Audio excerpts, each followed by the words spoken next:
no, no. No, no, no, no, no, no, no. Hey y'all, this is the Pleasure and Peace Practice, and I'm your host, Tia, your Pleasure and Peace practitioner. For those of you who may be new here, welcome. This is a space where your pleasure is not optional and your peace is sacred. Each episode, we explore things that are real, raw, and I hope restorative. Through honest conversation, evidence-based practice, and an abundance of permission, I encourage you to feel good. Whether you're here to reconnect with your body, unlearn harmful shame, or just take a breath, you belong here. Welcome in. Today is part 2 of our 3-part series called A Timeline of Pleasure from First Period to Last. If you were listening in on the last episode, you know that the core idea of this series is that pleasure is lifelong and each stage looks different. We had that listener comment on how, in general, there is not enough information out there about what women can expect sexually as they are going through perimenopause. So, I hope this series can also speak to that gap and build on the earlier 2-part conversation we had about perimenopause. Last episode, we covered the early years, which we're defining as puberty, first periods, and burgeoning sensuality. This episode, we will be going over the middle years, and next time, we are going to cover what we're going to call the wisdom years. In this episode, we are exploring how pleasure is renegotiated during the years of potential fertility, caregiving, and the shift in identity that comes with that. I say potential fertility because we already know that not all women experience fertile wombs. Not all women have wombs.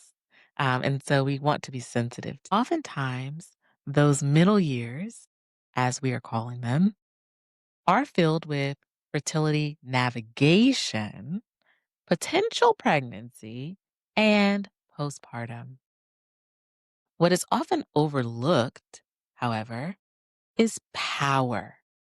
Specifically, the power to reclaim your body for yourself and feel good about it. While we may be needed during these years, we may give so much of ourselves, we may have to reshape, we are also having a collision between our sense of self and our understanding of pleasure. These things might have gelled perfectly before those early years, but they don't anymore. This episode is for people who are parents, as well as those who are not. Perhaps you gave birth, perhaps you have not. I want you to know that wherever you fall, this episode can still be for you and your experience matters. Our anonymous question that we're going to answer at the end of this segment came in around sex positions while pregnant. So I'm really looking forward to diving into that at the end of the episode. As we jump in, I want to remind you that if you take nothing else away from today's episode, please know that pleasure does not require a performance. Let me say that again. Pleasure does not require a performance. When we talk about those middle years, there is a huge emotional load on us. We are often tasked with working, caregiving, and trying to maintain relationships. The requests from others can feel insurmountable. This expectation to be always on, constantly productive, efficient, nurturing, sexy, even. When does it end? The bar is really, really high when we have it in our minds that we have to be always on and performing. This mindset often impacts our sexuality without us even realizing it. Pleasure is turned into a chore, just one more thing to check off of the list. And that's not okay. Now, please don't confuse me saying checking things off the list in a negative way means that scheduling your pleasure is also a negative thing, because that is not what I'm saying. Scheduling your pleasure can often be really great and even really, really sexy. What I'm talking about is when the scheduling and the tasks make the pleasure feel burdensome. When that happens, it can often breed resentment, disconnection, and burnout. It is not uncommon for couples, women especially, to feel out of touch with themselves as they try to navigate so many new things and be at the top of their game while doing so. The pressure to perform at all times is killing your vibe. Pun intended. Because this matters when we're talking about solo pleasure as well. While it can be normal to have grief, ambivalence, confusion, and I hope some pride as our body changes in these middle years, many times we can feel like we're failing while we might have thought we knew what life would be like at this time. Stretch marks, hormonal swings, maybe even just some general discomfort. There are some things that can still take us by surprise. If you are someone who chose to have children, you are also trying to navigate this while potentially being touched out. Little hands always needing something while you're trying to heal. You may not have the time or the privacy to rest. This can certainly impact your ability to be sensual, not only with others, but also with yourself. I invite you, if any of that resonated, to try and befriend your body as it is, rather than quote unquote working to get it back. While there's nothing wrong with fitness goals if you're a fitness girly, try to avoid getting caught in the trap of trying to go back in time. As someone about 1 year postpartum myself, I understand how difficult it can feel in practice to befriend your body in a culture obsessed with bouncing back. We can't go back. I invite you to try and love your body the way that it is today. It has brought you such a long way. In these middle years, not only does the body change physically, but we also feel the emotional changes. And they are often hormonal and medical shifts that we might experience as well. Let's zoom out for a moment. Talk about how common these experiences really are. About 151 million women around the world use hormonal birth control.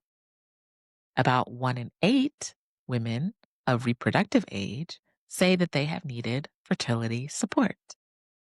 The World Health Organization estimates that globally, about 116 million women are affected by polycystic ovarian syndrome, also known as PCOS.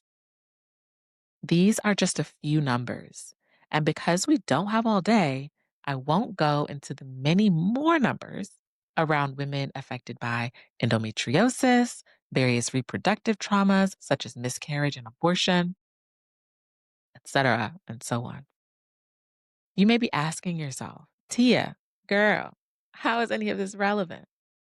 Oh, I'm glad that you asked. All of these things, hormonal birth control, PCOS, fertility treatments, miscarriages, so on, so forth, often have an impact on how we experience touch, desire, and connection. The effects that these very common issues have on our lubrication and desire are so rarely discussed, and yet so many of us are having a similar experience. If you have ever worked with me before, you may have heard me use the phrase, name it to claim it. In this case, that phrase is relevant to being able to separate ourselves from an unhealthy shame and towards the truth. When our bodies change due to age or any of the aforementioned factors, how do we go about, quote unquote, getting our groove back? First, I want to discuss what this might look like postpartum, and then I want to discuss what it looks like overall. Postpartum, it is completely okay to have a dip in desire. There is a shift that has to happen from I have been touched all day by this tiny human into I want to be touched intimately. This dip in desire is not only hormone related. There is often an unequal division of labor in parenting partnerships, which can lead to resentment and rupture.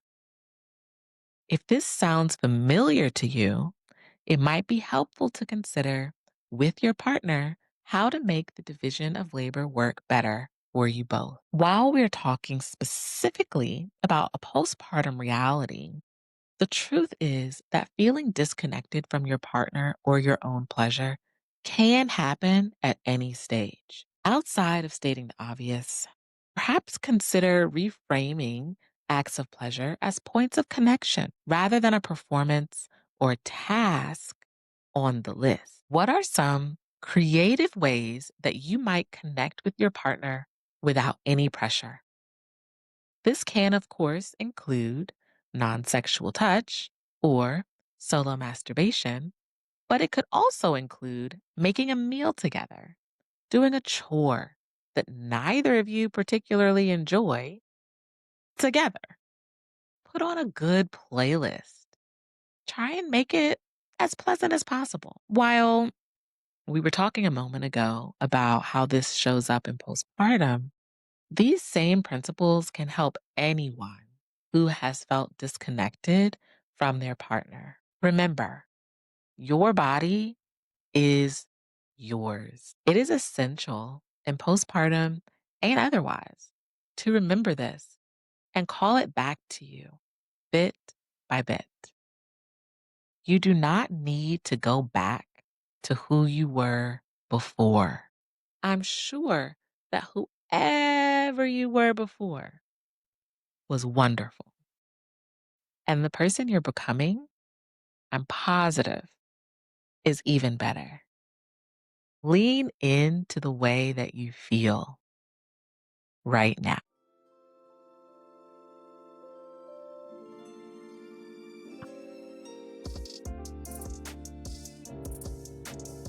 It's time now for our anonymous segment, Whisper in My Ear, a space for your questions, curiosities, and confessions. No shame, no judgment, just real talk and truth. Today's question is as follows. I wanted to ask, since you've been pregnant, if you knew of or had advice on better sex positions while stomach expanding that are pleasurable to both parties and not painful. We used to do a side position, think of scissoring with a man, LOL, but now it's awkward and uncomfortable because I have really bad acid reflux this pregnancy, so laying on my right side triggers it. The left side is just uncomfortable sex-wise. To that listener, thank you for writing in. First, I want to acknowledge that it can be frustrating when positions that used to feel great suddenly don't. That's not a sign that something is wrong with you, nor is it a sign that something is wrong with your desire. It just means that your body is looking for something different. Lucky for you, I have quite a few things up my sleeve. I think it's wonderful that you're continuing to want sex and that you feel good about trying new things in pursuit of pleasure. Pregnancy is hard enough, and as I hope y'all know by now, I am a fan of women, especially mothers, getting what they want when they have sexual experiences. The first thing I think you should ask yourself is, what do you like? I know that you mentioned you want this to be pleasurable for both parties, but trust me when I say your partner was having a great time before and you are the one not having a great time right now. So you are the one that we really need to be focused on at this time. So what do you like? If you had to focus on only you, what would that be like? If side lying positions are not working for you right now, I would gamble that missionary is also uncomfortable.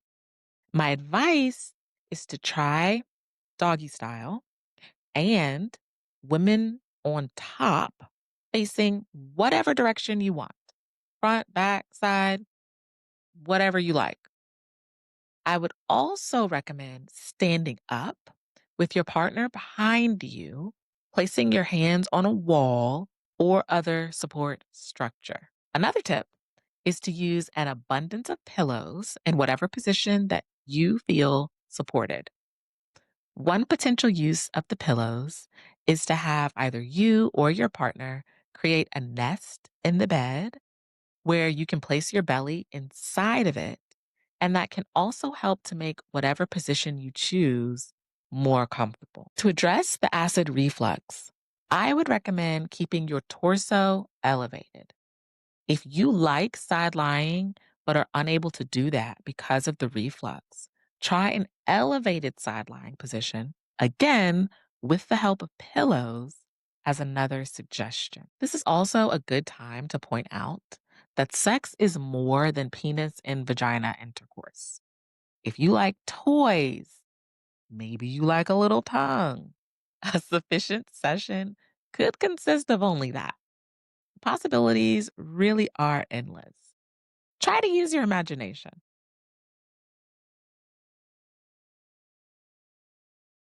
If this was helpful for you, please let me know or write in if it wasn't helpful, if you have other context that I need to consider. But I really hope that you and your partner, whoever wrote in about this, are able to have more fulfilling, pleasurable sexual time together. And I hope that you have a fantastic rest of your pregnancy and delivery. So, congratulations to you. Next time, we'll be talking about what we're coining as the wisdom years: perimenopause, menopause, and reimagining desire. Think the myths, the magic, grief, and growth.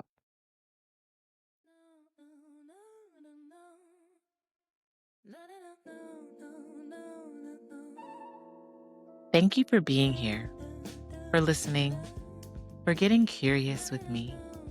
Whether it's a question, a story, or a truth, still finding words, this space is for you. Whatever it is, you don't have to hold it alone. Ask, share, confess. We're in this together. And if you've got something on your heart, drop it anonymously using the link in the show notes or over on Instagram. If this episode moved you, helped you, or made you feel seen, share it with a friend, leave a rating, or drop a comment. Your support helps this space grow. Follow me on Instagram and Threads at Pleasure and Peace with Tia for more. Until next time, remember, I've got you and you've got this. Talk to y'all soon.